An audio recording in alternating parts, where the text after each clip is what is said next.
सिंध जो सेक्युलर रूह शहीद अल्लाह बख्श सूमरो 1900 ईस्वी में शिकारपुर जे जमींदार खानदान सां वास्तो रखंदड़ मोहम्मद उमर सूमरो जे घर में जन्म वरितो। हुन बेइंतहा सादी ज़िंदगी गुज़ारी। पठाण को सैंडल पाईंदो ऐं खादीअ जा कपिड़ा पाईंदो। पाण 1923 ईस्वी में ज़िले लोकल बोर्ड सखर जो मेंबर थियो। 1928 में ज़िले लोकल बोर्ड सखर जो सदर चूंडियो वियो। शहीद अल्लाह बख्श सूमरो जे ज़िले सखर लोकल बोर्ड जे दौर खे अवामी भलाई ऐं बहबूद जो सुनहरी दौर करार ॾेई सघिजे थो। 1926 में पाण बम्बई लेजिस्लेटिव काउंसिल जे इलेक्शन में हिस्सो वरितो ऐं नौजवान ऐं विचें तबके सां तालुक़ हुजण जे बावजूद सरदारनि ऐं ज़मींदारनि जे तक शिकारपुर मां पंहिंजी अहलियत जे बुनियाद ते बम्बई लेजिस्लेटिव काउंसिल ते मेंबर चूंडिजी आयो। हुन पंहिंजे पार्लियामानी सियासत जी इब्तिदा सर शाहनवाज़ भुट्टो जे साथारी जी हैसियत में कई। शहीद अल्लाह बख्श सूमरे सर शाहनवाज़ भुट्टे जो साथारी जी हैसियत में सरकार सां सहकार वारी पॉलिसी हलण सां गॾु जिते भी उन जी ज़मीर महसूस कयो त सरकार जो ही रवैयो अवामी मफ़ादनि जे ख़िलाफ़ आहे त पाण उन जी मुखालफ़त कयाऊं।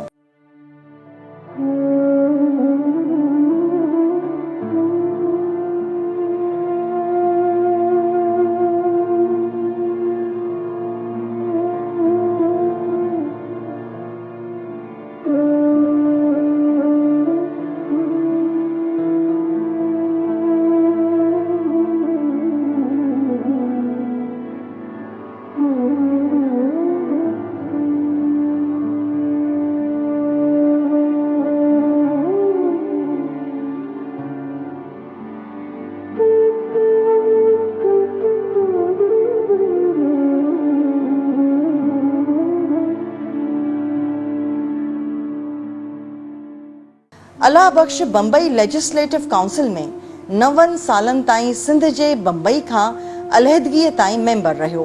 ब्रिटिश लाइब्रेरी लंडन मां मिलियल मवाद जे आधार ते इहो चई सघिजे थो त अल्लाह बख्श सूमरो काउंसिल जे हर इजलास में सिंध जे मसइलनि ते भरपूर अंदाज़ में ॻाल्हाईंदो रहियो। हुन सिंध में आबपाशी निज़ाम खे बहितर करण लाइ हमेशा बम्बई हुकूमत ते ज़ोर भरियो। सिंध में पानी जे मुतालिक हू केतिरो हसास हो उन जो अंदाज़ो 4 अक्टूबर 1932 ते बम्बई काउंसिल जे इजलास में हुन जे कयल तकरीर मां लॻाए सघिजे थो। हुन कलरी कैनाल ऐं कड़ियनि जे मुतालिक ॻाल्हाईंदे चयो त पाणी हिकु पाणीअठ वारो खज़ानो आहे। असांखे पाणी खे एहतियात सां इस्तेमालु करणु घुर्जे। हिकु क्यूसेक पाणी जे ज़ाया करण जी माना आहे त अव्हां क़ौमी मईशत खे नुक़सान पहुचाए रहिया आहियो। शहीद अल्लाह बख्श सूमरो जे हिन मुदब्बिराना ऐं दूरंदेश ॻाल्हि खे जेकॾहिं हक़ीक़ी तनाज़ुर में ॾिसबो त उहा सिंध लाइ न पर तमाम दुनिया लाइ हिकु मशल आहे। 12 मार्च 1930 ते अल्लाह बख्श बम्बई लेजिस्लेटिव काउंसिल में सिंध में बेराज क़ाइमु करण जी अहमियत ते तकरीर कई। सिंध जे हिन सर्वेज सिपाही जी कोशिशुनि सां 1932 में सखर बेराज ठही रास थियो। शहीद अल्लाह बख्श सूमरो बम्बई लेजिस्लेटिव काउंसिल में ज़राअत जी बहितरी लाइ मॉडल फार्म्स क़ाइमु करण, क़ैदियुनि जी सहूलत लाइ जेल सुधारा आणण, रसाई ऐं लापे जो ख़ात्मो, जिनिंग फैक्ट्री जे क़याम खां वठी जमहूरी निज़ाम लाइ आवाज़ उथारींदो रहियो। शहीद अल्लाह बख्श सूमरो 1934 ईस्वीअ में sir Shahnawaz Bhutto, sir Abdullah Hussain Haroon, GM Syed ऐं ॿियनि सां गॾिजी सिंध जी पहिरीं सियासी पार्टी पीपल्स पार्टी ठाही। शहीद अल्लाह बख्श सूमरो सिंध जे बम्बई खां आज़ादी वारी तहरीक में भी अहम किरदार अदा कयो। बहुत बड़ा नेशनलिस्ट मुस्लिम समझता हूँ जिन्होंने अपनी धरती के साथ टेरिटोरियल नेशनलिज्म पे जोर दिया कि सारे हिंदुस्तान में, मुत्तहिदा हिंदुस्तान में जो भी लोग रहते हैं, वो हिंदू हों, मुसलमान हों, सिख हों, ईसाई हों, वो इस धरती के रहने वाले हैं। तो उन सब का मिल के रहना ही एक तरीका है कि ब्रिटिश साम्राज्य से हम आज़ादी ले सकें। तो मैं उन्हें टू नेशन थ्योरी के जो सबसे बड़े अपोनेंट्स हैं, अब्दुल गफ़ार ख़ान और जमीयत उलमा हिंद और बेतहाशा और लोग हैं, उनकी सफ़े अव्वल में अल्लाह बख्श सुमरू जो हैं उनका जिक्र मैं करना चाहता हूँ। 1935 जो साल बरे सगीर जी तारीख़ जो अहम साल लेखियो वञे थो। हिन साल बरतानवी parliament all India government act 1935 मंज़ूर कयो वियो। हिन ई एक्ट तहत सिंध जे बम्बई खां अलहदगी थी ऐं सिंध खे सूबाई हैसियत ॾिनी वई। 31 अक्टूबर 1936 ईस्वीअ ते सर हाजी अब्दुल्ला हारून जे बंगले ते हिकु इजलास थियो, जंहिंमें फ़ैसिलो कयो वियो त सिंध में इक़्तिसादी बुनियादनि ते गैर फ़िरके वाराना जमात ठाही वञे, जंहिंजो ऑल इंडिया बुनियाद ते थियल जमातुनि सां को बि वास्तो न हुअणु घुरिजे। इन्हीअ इजलास में सिंध इत्तेहाद पार्टी जो बुनियाद विधो वियो। सिंध इत्तेहाद पार्टी जो सरबराह सर अब्दुल्ला हारून ऐं नाइब अॻवान सर शाहनवाज़ भुट्टो खे मुक़ररु कयो वियो। शहीद अल्लाह बख्श सूमरो सिंध इत्तेहाद पार्टी जे मुख्य अॻवाननि में शामिल रहियो।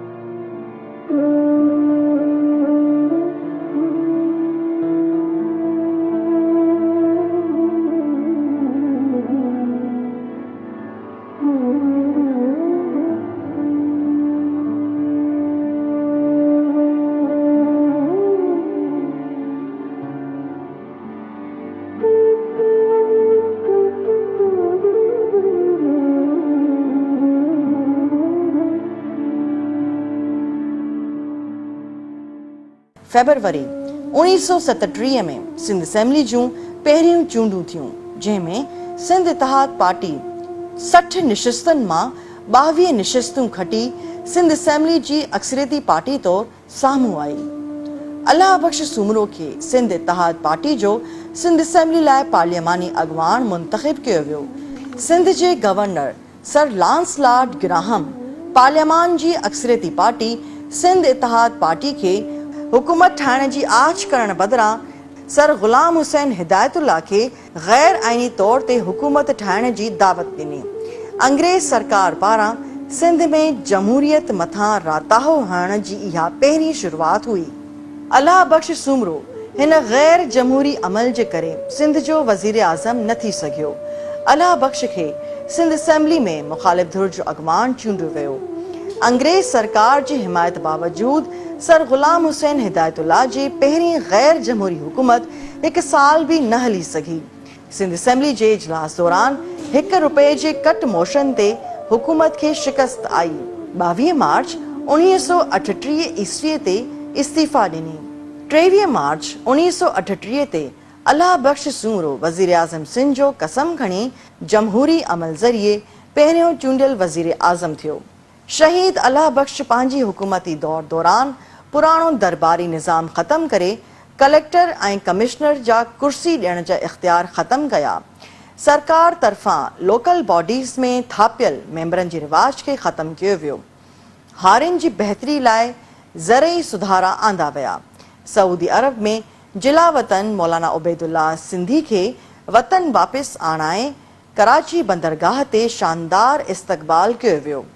अल्लाह बख्श सूमरो नौकरशाही जी बजाए मुंतखब पार्लियामेंट खे मज़बूत कयो। अली मोहम्मद राजती थो लिखे, छाकाणि आउं उनजी ॻाल्हि पियो कयां जेके मुखालिफ़ आहे उनजा, जिन उनजे ख़िलाफ़ साज़िशूं कयूं।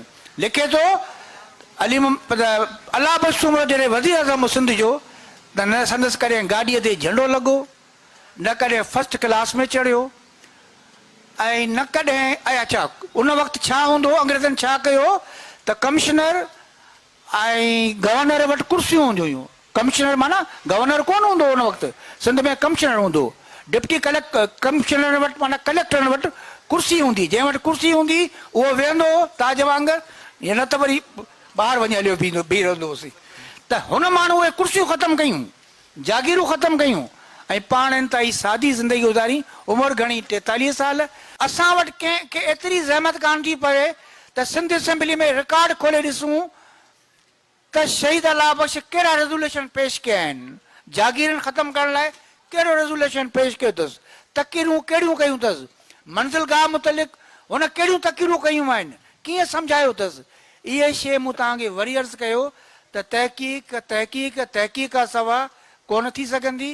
ऐं बहरहाल पंहिंजी क़ौम खे उन्हनि हीरोज़ खां वाक़ुफ़ु ज़रूरु करणु खपे जिन 47 खां पहिरीं हिकिड़ो मिसाल क़ाइमु करे पाण खे हमेशह लाइ अमर करे विया। हिकिड़ो महिमान हो चीफ मिनिस्टर हाउस में अल्लाह बख्श वटि, उन चयो साईं तव्हांजो नौकर असांखे मूंखे मां फजर जो रोज़ो रखां थो, सी लॻो पियो आहे, मूंखे जेको आहे सो पाणी नथो गरम ॾिए, चई तोखे पाणी मिलंदो। सुबुह हुन ॾिठो त अल्लाह बख्श गरम पाणी खणी हुन वटि आयो, अल्लाह बख्श हुन वटि गरम पाणी खणी आयो। हींअर असां वटि 2010 जी ॿोॾ आई त असांजो सॼो पासो ॿोड़ाए छॾियो। ऐं जॾहिं 42 जी ॿोॾी अल्लाह बख्श वास चीफ मिनिस्टर, हुन चयो बाबा किथे, चईंसीं शिकारपुर ॿुॾे थी, चई मुआरी ज़मीन खां कट ॾेई मुआरी ज़मीन खे ॿोड़ियो, पंहिंजी ज़मीनूं ॿोड़ाए छॾी, पर शिकारपुर खे हुन बचायो हुजे।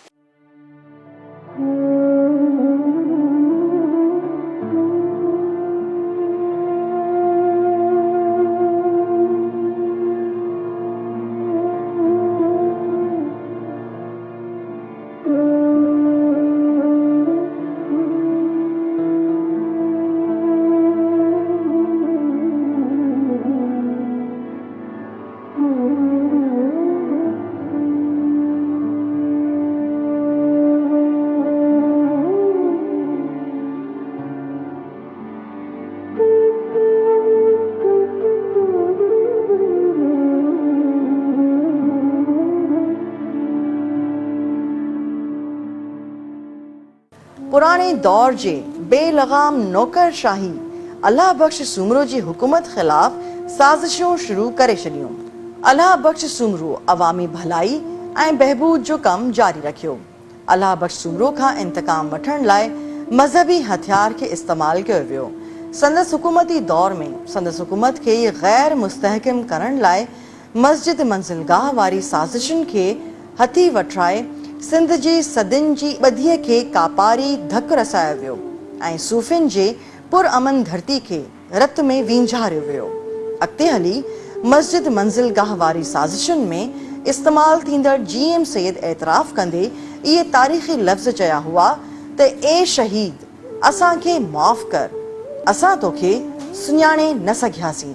अल्लाह बख्श सूमरे खे मुस्लिम लीग में शामिल करण जूं ॻाल्हियूं नाकाम थियण ऐं सिंध में मुस्लिम लीग जी वज़ारत न ठहण जो पलांद मस्जिद मंज़िलगाह जो खून रेज़ झेड़ो कराए वरितो वियो ऐं इन्हीअ झेड़े जे नतीजे में हिकु मोशन ज़रिए अल्लाह बख्श सूमरे जी हुकूमत खे केराए 18 मार्च 1940 ईस्वीअ ते मीर बंदा अली टालपुर खे नए वज़ीर आज़म जो हलफ़ खणायो वियो। शहीद अल्लाह बख्श सूमरो महसूस कयो त मज़हबी फ़िरक़ेवारियत जंहिं सॼे बरे सग़ीर खे पंहिंजे वकड़ में आंदो हो ऐं उन जा छंडा पुरअमन सूफ़ियाणो मिज़ाज रखंदड़ सिंध मथां बि पइजी रहिया हुआ। उन जे जेका हुन लक़ब वापसि कया हुआ उन जे करे ब्रिटिशर्स अॻे फ़ैसिलो करे छॾियो त शहीद अल्लाह बख्श खे हटाइणो आहे, त उनजी हुकूमत डिसमिस थी हुई। असेंबली उनजी हुकूमत कान ख़तमु कई हुई। असेंबली ख़तमु करे आहे त पोइ अञा ॻाल्हि हुजे हा। हुकूमत गवर्नर डिसमिस करे नए सिर वरी सर ग़ुलाम हसन हिदायतुल्लाह खे चीफ मिनिस्टर कयो। बाक़ी क़ौमी सियासत ते जॾहिं लिखियो वेंदो त पोइ सभिनी जा किरदार ज़ाहिर थी पवंदा। साईं GM सदे ते क़तई उहो इल्ज़ाम सरासर ग़लति आहे। मस्जिद मंज़िलगाह जो केस अलॻि आहे, उन में त साईं GM सदे पंहिंजी किताब में चयो आहे त असांखां इहा वॾी सियासी ग़लती थी। पर जेका हाणे तव्हां ॻाल्हि था करियो त सर अब्दुल्ला हारून कॾहिं सिंध असेंबली मेंबर कोन रहियो, उहो लेजिस्लेटिव मरकज़ी असेंबली मेंबर हो। बाक़ी सिंध जी तारीख़ जो रिकॉर्ड हर हंधि पियो आहे, को तहक़ीक़ करे त हुनखे मवाद काफ़ी मिली वेंदो। अल्लाह बख्श फ़िरके वाराना बाहि खे रोकण जी कोशिश कंदे अप्रैल 1940 में दिल्ली में आज़ाद मुस्लिम कॉन्फ्रेंस जो इजलास घुरायो। इन्हीअ कॉन्फ्रेंस में सदारती तकरीर कंदे अल्लाह बख्श सूमरे बरे सग़ीर जी सियासी हालतुनि ऐं फ़िरके वाराना मसइले ते ॻाल्हायो ऐं बैनुल अक़वामी सियासत ते ॻाल्हाईंदे ॿी जंगी अज़ीम खे नए दुनियाई निज़ाम न्यू वर्ल्ड ऑर्डर जो बुनियाद करार ॾिनाई। शहीद अल्लाह बख्श सूमरे जी ही तकरीर बरे सगीर जी सियासत में अहम हैसियत रखे थी। शहीद अल्लाह बख्श सूमरो दूरंदेश ऐं मुदब्बिर सियासतदान हो। मुस्लिम लीग सिंध जे उन वक़्त जे सदर GM सैयद जॾहिं शहीद अल्लाह बख्श सूमरो खां पुछियो हो त कांग्रेस ऐं मुस्लिम लीग ठाह मुतालिक़ अव्हां जी छा राय आहे, शहीद अल्लाह बख्श खेसि तारीख़ी जुमलनि में जवाब ॾींदे चयो हो त GM सैयद तूं सम्झें थो त सिंध पंहिंजे मसइलनि मां ॿ क़ौमी नज़रिए तहत निकिरंदी इहो ग़लति ऐं हक़ीक़त खां घणो परे आहे। तूं हिन वक़्तु आमिल हिंदू जे दिमाग़ ऐं हिंदू वाणीअ जी फुरलुट खां ख़ौफ़ज़दा आहीं, पर तोखे पंजाब जे सिपाह ऐं नौकरशाही ऐं UP जे दिमाग़ सां मुंहुं ॾियणो पवंदो। GM सैयद तूं करारदाद लाहौर जे ख़्वाब में रहीं थो ऐं इन करे अमली सियासत जूं कारगुज़ारियूं न सम्झी रहियो आहीं। अमली सियासत में वाइदनि, करारदादनि ऐं उसूलनि खे घटि अहमियत हूंदी आहे।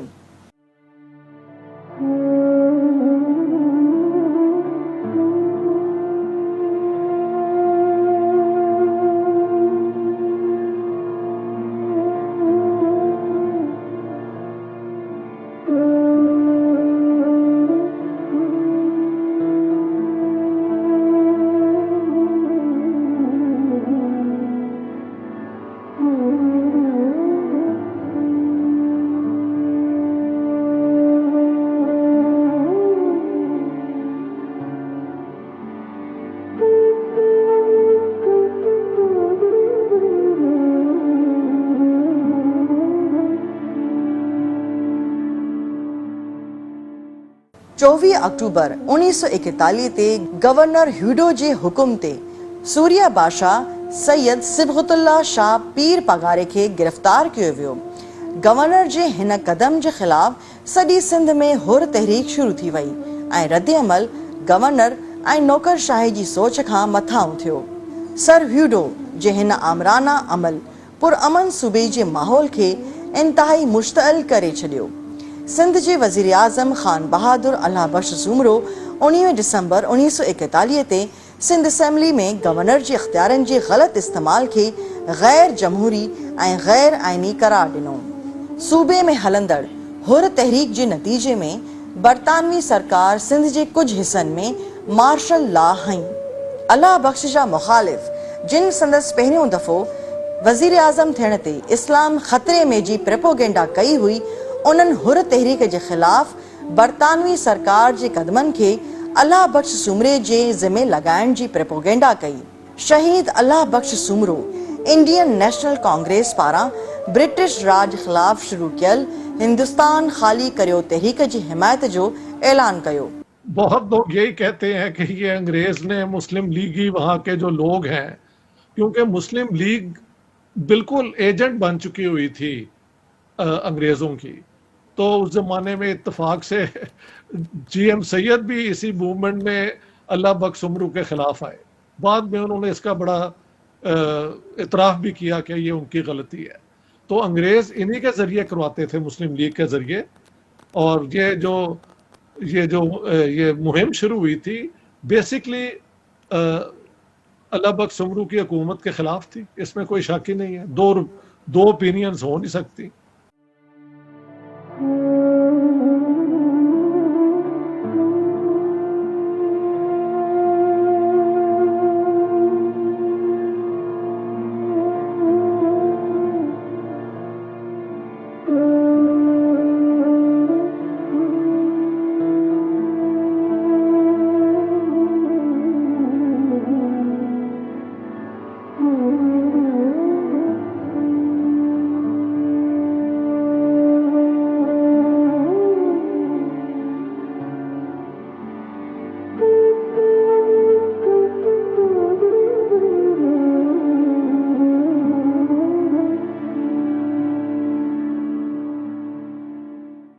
हुन जे लावतन थियल रेशमी रुमाल तहरीक जे सरवाण मौलाना उबैदुल्ला सिंधी जो कराची बंदरगाह पहुचण ते वज़ीर आज़म जी हैसियत में इस्तक़बाल कयो। कांग्रेस जी आज़ादी जी तहरीक पंहिंजे उरूज ते हुई ऐं बरतानवी सरकार बि जंग अज़ीम खे मुंहुं ॾेई रही हुई।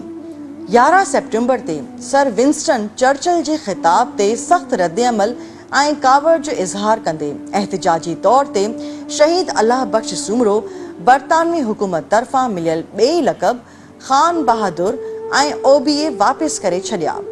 इन्ही अमल ख़िलाफ़ governor Sindh sir Hugh Dow government of India act 1935 तहत वज़ीर आज़म सिंध अल्लाह बख्श सूमरो खे मुअत्तल कयो वियो। जॾहिं महात्मा गांधी अपील कई त बाबा समूरा ब्रिटिश याफ़्ता जेके इनाम इकराम वापसि करियो, हुन ऐलान कयो त आउं समूरा लक़ब वापसि थो करियां अक्टूबर 42 में। इहा तमामु हुनखे ख़बर हुई त हीउ जेको ऐलान पियो करे हुनजे करे मूंखां ई वज़ीर आज़म खसींदा। हुनखे चयूं तूं इस्तीफ़ा ॾे, इस्तीफ़ा ॾियण खां इनकार कयईं ऐं हुनखे लाथो वियो। शहीद अल्लाह बख्श सूमरो मुअत्तली वारे फ़ैसिले खे गैर आइनी ऐं गैर कानूनी करार ॾींदे चयो त मूंखे हटाइण जो इख्तियार असेंबली मेंबरनि वटि आहे। शहीद अल्लाह बख्श सूमरे जो बरे सग़ीर जी सियासत में मुदब्बिराना, मज़हबी, सकाफ़ती रवादारी ऐं सरवेची वारो किरदार हो। अल्लाह बख्श जी मौजूदगी उन्हनि खे कंडे तौर चुभी रही हुई। हुननि जो वज़ीर आज़म दा हटाइण जे बावजूद हाउ न ठरियो हो ऐं उन्हनि कुवतनि हिन सरवेच सिपाही खे ख़त्म करण जो फ़ैसिलो कयो। 14 मई ते हू दोस्तनि सां टांगे ते सवार हो त शिकारपुर शहर में हुनखे ॾींहं ॾिहाड़े सिज जी रोशनी में क़त्ल कयो वियो। 14 मई 1943 ते ही माण्हू फ़क़ीर मंश जे टांगे में वञी रहियो त हिकिड़े साज़िश तहत हुनखे फायर करे मारियो वियो, शहीद कयो वियो। उनजो रत रंगियल चोलो बि हिते जी तस्वीर मूं वटि पई आहे, आउं तव्हांखे ॾींदुसि। हाणे ॻाल्हि इहा आहे, तव्हां जॾहिं क़त्लनि जी ॻाल्हि था करियो त मुंहिंजा साईं अंग्रेज़ वॾो होशियारु माण्हू हो। अंग्रेज़नि ॾाढी चालाकी करे उन वक़्त जे वज़ीर ख़ान बहादुर मोहम्मद अयूब खोड़े खे गिरफ़्तार कयो। असां वटि मूं अर्ज़ु कयो त असां वटि सियासी तारीख़ न पढ़ी थी वञे न तहक़ीक़ थी कई वञे। उन वक़्तु उन केस जी मुकमल कार्रवाई मौजूदु आहे ऐं उहा प्रिंटेड थियल आहे। अंग्रेज़ ॾाढो होशियारु हूंदो हो, हू तरीक़े सां पंहिंजी जान बचाईंदो। उन कार्रवाईअ में समूरा जेके पेरा जेके आहिनि ख़ान बहादुर मोहम्मद अयूब खोड़े जे 2 कमदारनि ॾे वञनि पिया। जंहिं महिल हुनखे गोलियूं हयूं वयूं त उन वक़्तु बि केस खादीअ जो पहिराण पियल हो ऐं उन ते 3 गोलियुनि जा निशान अॼु एतिरा वरे गुज़री विया आहिनि, पर उहे असां खां सवाल कंदा रहनि था। 2-3 थियरीज हैं जिनका जिक्र किया जा सकता है। एक तो कि अपना खान बहादुर अयूब खोड़ू वॉज इन्वॉल्व, जो कि मुस्लिम लीगी थे। कुछ हुर तहरीक का जिक्र भी करते हैं जिस पे मुझे शक है कि शायद वो नहीं है। और तीसरी जो कुव्वत है वो कोई एक और पीर है सिंधी जिनके एजेंट्स ने ये कत्ल किया। लेकिन जाहिर है कत्ल करवाने के अंदर जो फोर्सेस होंगी वो तो वही हैं जो कि अल्लाह बख्श सूमरू ने क्विट इंडिया मूवमेंट में मुसलमानों की तरफ से एक बहुत बड़ा फैसला किया था कि सारे जो ये टाइटल्स मिले हुए हैं उन्हें खान बहादुर और सर का खिताब भी मिला था OBE, वो सब उन्होंने वापस कर दिए। तो उनको बहुत बड़ा एक वो थ्रेट समझते होंगे अपने इंटरेस्ट के खिलाफ। तो इस तरह ये कंस्पिरेसी हुई है। लेकिन जो कोर्ट केस हुआ उसके अंदर महल जज का पॉइंट ऑफ व्यू था कि ये कत्ल तो प्लान लगता है, लेकिन एक्चुअल कल्प्रिट्स कौन है उनको साबित करना मुश्किल है। अल्लाह बख्शो खून थियो त सभिनी खे पको हुई त इहो खून जेको आहे सो कोहिरे करायो आहे। भले साबिती आहे की न आहे पर खून उन ई करायो आहे। पोइ उन खे सभिनी चयो त तूं मोहम्मद अली जना खे पंहिंजो वकील कर। त जेके ओछा वकील हुआ चयूं हूअं न फाई ते चढ़ंदो त हीअं ज़रूरु चढ़ंदो, जना ही केस कोन कटी सघंदो। पोइ हिन खे ॾस मिलियो ॾियलमल लालवाणी जो, उन हिन जो केस खणो। सो उन ॾींहंनि में हिन खां 2000 रुपया ॾींहं जा वठंदो, 2000 रुपया उन ज़माने में। हाणे उन हिकिड़ो कमु कयो जो हिते मुंबई में आयो ऐं कार्ड मास्टर खे पैसा खारायईं कार्ड मास्टर कहिड़ो अथई? वो उनजो जज हो उन वक़्तु सिंध में, अच्छा, पर उन बम्बई में कनेक्शन सां हिते उनखे पैसा खाराए। सॼी जजमेंट लिखियल हुन पुठियां ख़ाली लिखिया ही not guilty, he is guilty, मथां ही इज़ नॉट गिल्टी। ऐं सभिनी चयो त हिनखे पैसा वठी हिनखे छॾियो आहे, बाक़ी हूअं छुटरो असुलु कोन हो। इहो कमु जेको कार्ड मास्टर कयो सबूत सवलो सिधो आहे त ॾियणमल खे ख़बर हुई पैसा किथे खाराइणा आहिनि, हिन अची मुंबई में खेसि हिते खाराइण, ॾियणमल लालवाणी। पर इहो कॾहिं कार्ड मास्टर पाण मञियो त मां पैसा खाधा आहे? उहो जेको सो जज हो, पारसी हो, ICS कैडर जो हो। जी, उन कॾहिं इहो तस्लीम कयो अॻिते हा? हली? उन कॾहिं चयो त मां खाधा हुआ पैसा? न। पर इहा एवरी सेकंड मैन न्यू त इहो जेको फ़ैसिलो बदिली थियो आहे is because of card master and because of money. अच्छा, इहा मूंखे न रुगो हितां ख़बर आहे, पर इवन अध ॿुधल ॻाल्हि पहला सिंह आडवाणी खां जेको लॉ कॉलेज जो प्रिंसिपल हो उन खां बि लॻभॻि ॿुधल आहे इहा ॻाल्हि। उहो को रवाजी माण्हू कोन हो, तमामु मशहूरु हो ऐं हिन शादी वादी कोन कई।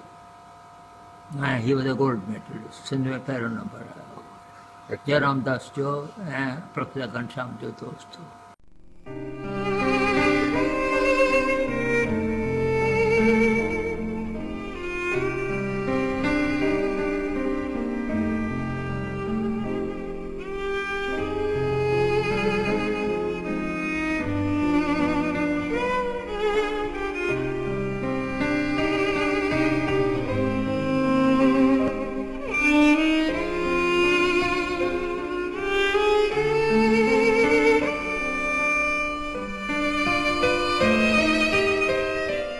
शहीद अलाह बख्श सूमरो जे क़त्ल जे ॾोह में ख़ान बहादुर मोहम्मद अयूब खोड़ो खे गिरफ़्तार कयो वियो।